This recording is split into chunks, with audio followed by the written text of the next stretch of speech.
Hi guys, magluluto tayo ngayon ng biko. Ito yung version ko ng biko. Mas gustong gusto ko yung ganitong luto guys, kasi hindi siya magaling na tamis. Antayin muna natin siya mag-brown, kasi ito yung gagawin kong toppings sa biko. Sarap siya.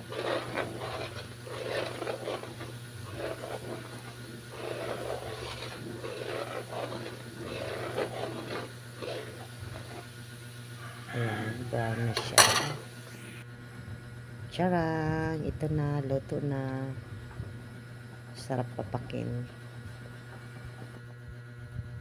Ayan, nilagyan ko siya ng kalahating basong tubig guys, para hindi siya magdikit-dikit yung kalamay. Ang ginamit ko na hindi yung brown sugar. Try natin tong kalamay kasi mukhang masarap eh.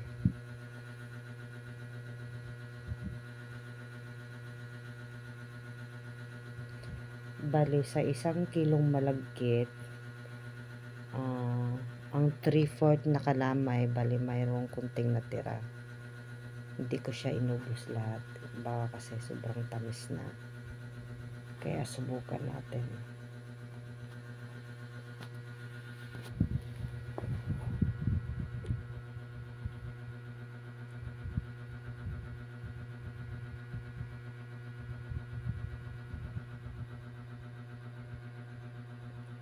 Ayan, kunting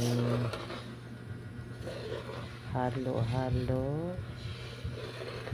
Saka yung apoy guys, kailangan mahina lang, kasi pag malakas yung kalamay hindi natutunaw buo pa rin.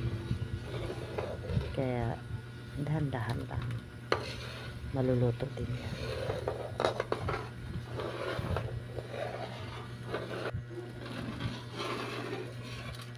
Ayan,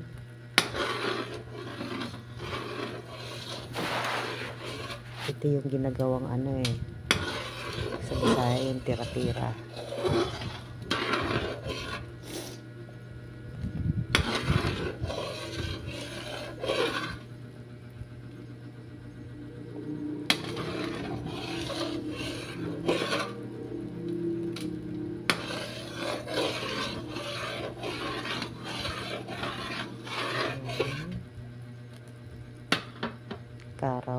Karaw lang. Ayan, nilagyan ko siya ng kunting condensed milk na ubi flavor, kaso lang mukhang hindi makikita na ubi yung flavor niya kasi kalamay ang ginamit natin. Kumbaga kunting lang, para may kunting lasa, maiba naman.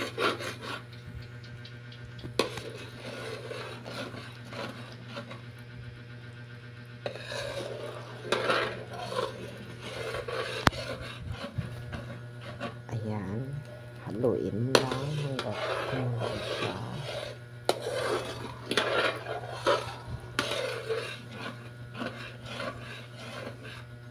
Pag matikman nyo ito guys, sobrang sarap. Tsaka nilagyan ko pala yan siya ng half spoon ng asin, para naman balance yung tamis.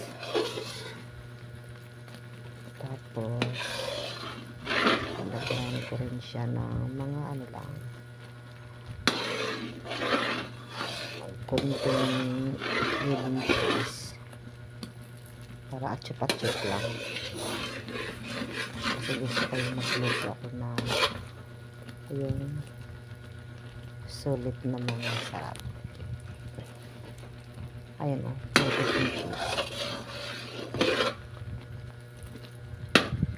Ayan, pwede na ito guys. Ayan na.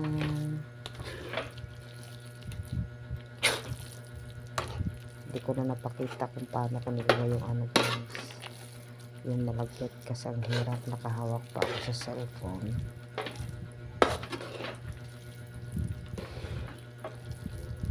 nakalimutan ko, meron pala akong ano, lagayan ng cellphone. Ayan na guys, haluin ng haluin. Charan, ito na, konti na lang. Gusto ko ganito guys, yung ano siya yung parang may dukot sa Bisaya, kasi yun ang pinaka gusto ko.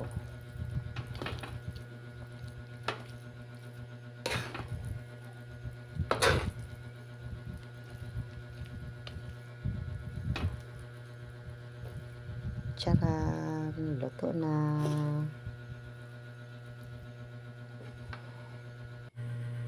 Charan, luto na. Thank you for watching.